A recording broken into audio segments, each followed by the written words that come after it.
smile on her face when she's got up at 3:30 or 4 o'clock. I really don't know. So it's International Happiness Day today. All very well if you happen to be sort of an optimist, glass half full person, sunny-natured by disposition.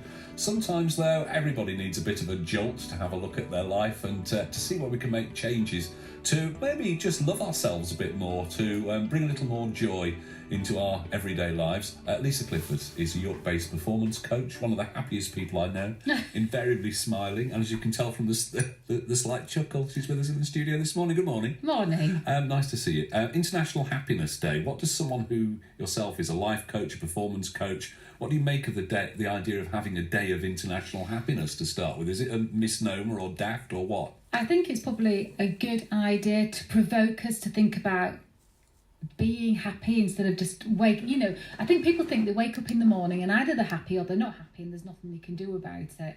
And I learned years ago, and it was just a real light bulb moment years ago when I was studying formally about the mind, how the unconscious mind, which is 90% of our mind, that controls all our actions and behaviours and habits, its primary job is to keep us safe and protected and alive.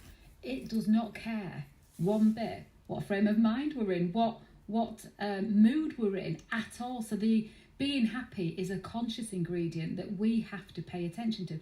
If we want to feel it, you might not want to feel happy. No, well, I mean, some people do, seem to have a penchant, have a taste for being gloomy and not happy.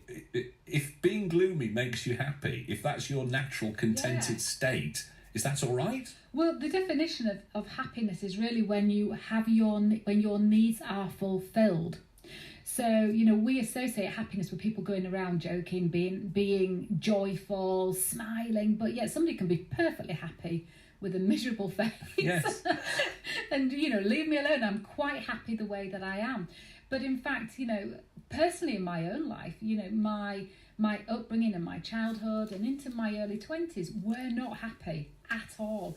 And I kind of looked into my future and thought, do I want to duplicate my past? Because if I do, I'll just keep with the same frame of mind. But if I want to have a happier life, I need to pay attention to how I'm thinking and how I'm feeling and how I'm seeing things and the things that I want. So whilst I do come across as quite a natural, happy person, you do. It is something that I had to train myself to do, and particularly with the way that we see the world and situations and circumstances.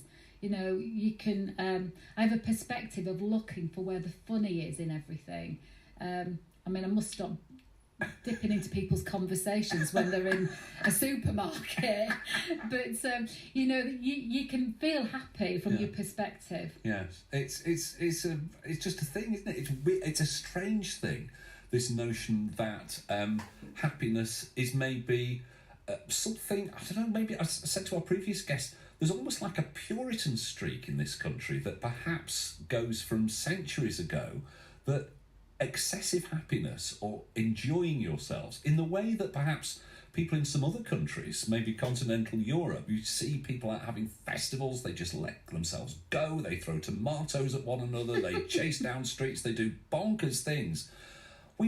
We sort of have a bit of British reserve that holds us back from doing that. We do, and I think that we carry a lot of weight on our shoulders. We get involved in the news, and I when I'm coaching people, I get them to work out what are they in control of and what are they not in control of, and what percentage of time do they spend thinking about the things they're not in control of, and what percentage, and usually 75% of the time is spent on what they're not in control of, and only 25% of what they are in control of. And that can also derail our happiness when we are worrying about things that are not in directly our control. But I think the more complicated our lives have got with social media, with devices being, the demands upon ourselves, I just think I would love to be a Native American Indian, live in a wigwam, and have such a simple life. There's nothing stopping me. But you have done fairly simple things, haven't you? You've gone to wild corners of the world and just done some very basic sort of things with other people, helping communities, that kind of stuff. I think you're so right. I think that we get the most joy and happiness not by what we're given, but by what we give. And building that, I came back from building a house in Nepal from a family that had lost theirs in an earthquake, amongst many that had. And the feeling I got from that, money couldn't buy. Nobody could have given it to me. It was that, and I felt happy with myself. I felt happy with who I was. I felt happy with what I'd done. And even now, when I connect into it, it brings me happiness. You smile. I can tell. There's something about your face that changes when you talk about it. We just hear about somebody else's experience of happiness. If you'd like to pop those headphones on. Linda is on the line from York. Good morning, Linda. Good morning. Happy International Happiness Day. Are you a happy? You too. Are you a happy person? I can be gloomy, but I hope I'm happy on a reasonable day. What makes you happy? What is there something that makes you happy? I believe happiness comes from within us all. How we deal with problems. Basic things make me happy. The sun shining, seeing flowers and colour in the garden, a smile, eye contact from a family, friends, strangers. It's the basic things, the free. To be able to do things and achieve things. To be able to help others. Are you one of those people who is happy in your own skin, that you are happy with who you are and how you are, or do you constantly feel the pressure to be somebody different, to be taller, thinner, slimmer, fatter, whatever it might be? Do you constantly feel there is... Sorry? Those days are gone. Yeah. I've chased being slim for many years. I'm happy with who I am now. Yeah.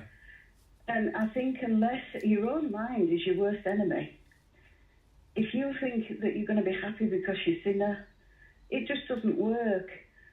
The contentment comes from within you and the things that are around you there already. What do you think to what Lisa was saying? What do you think to what Lisa was saying a minute or two ago about some kind of, it's almost quite Buddhist, this philosophy, this acceptance that there are some things in your life that you can change and some things that are beyond your control. And as soon as you realise the difference between the two, it's actually quite valuable to realise that the things you cannot change, the way other people are, the way the law is, or society is, or politics is, or the weather is, or all these things that are way beyond our control, then you'll actually become happy. You'll stop worrying about things over which you've got no influence at all.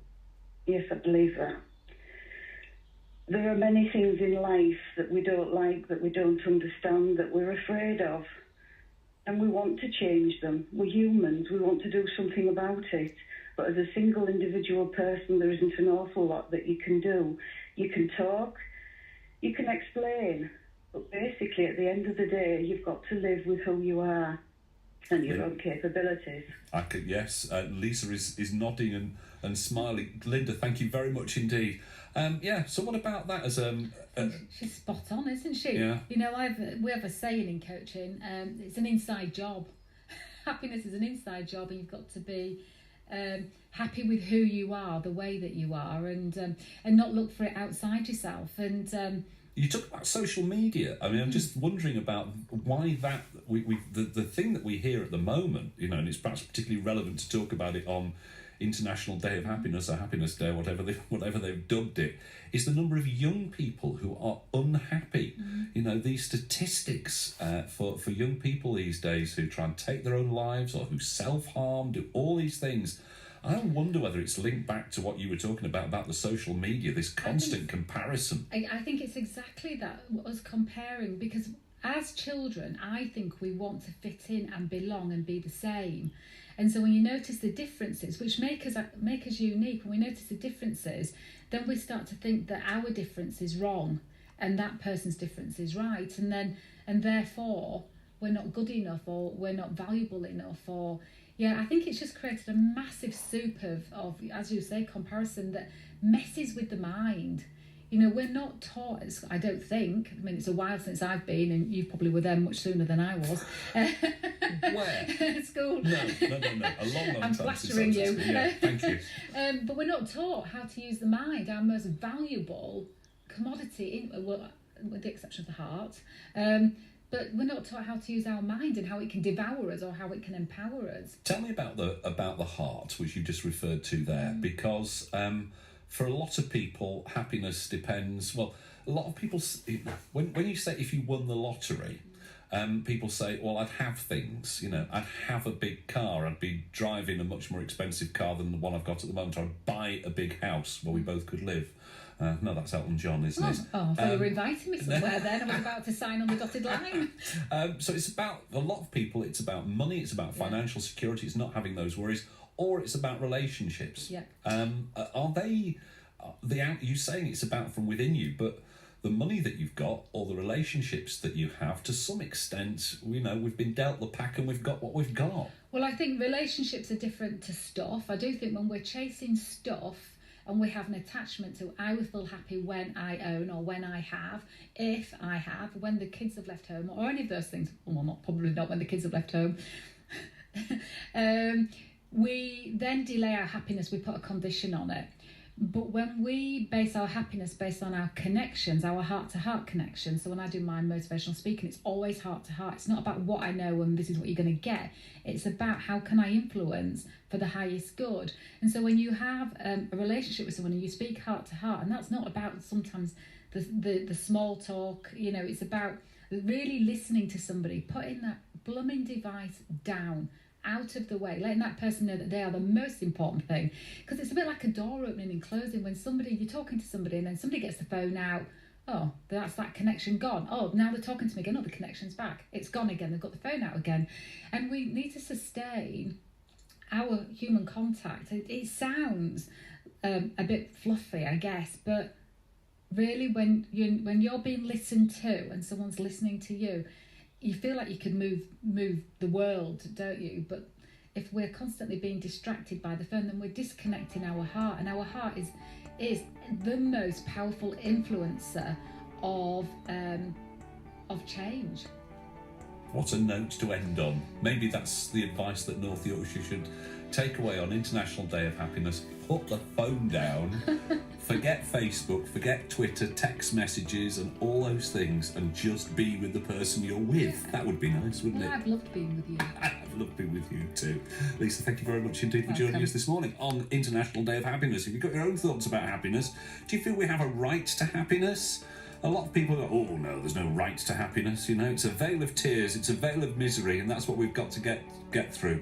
Is that some kind of daft Puritan hangover from days gone by, or do you feel you have a right to happiness? Give me a call, and if you've achieved happiness and want to tell me who, where or what gives you happiness, I'd love to hear from you. You can text to 81333, start your message with the word York, or call 0800 111 4849. When they want, there is a lane.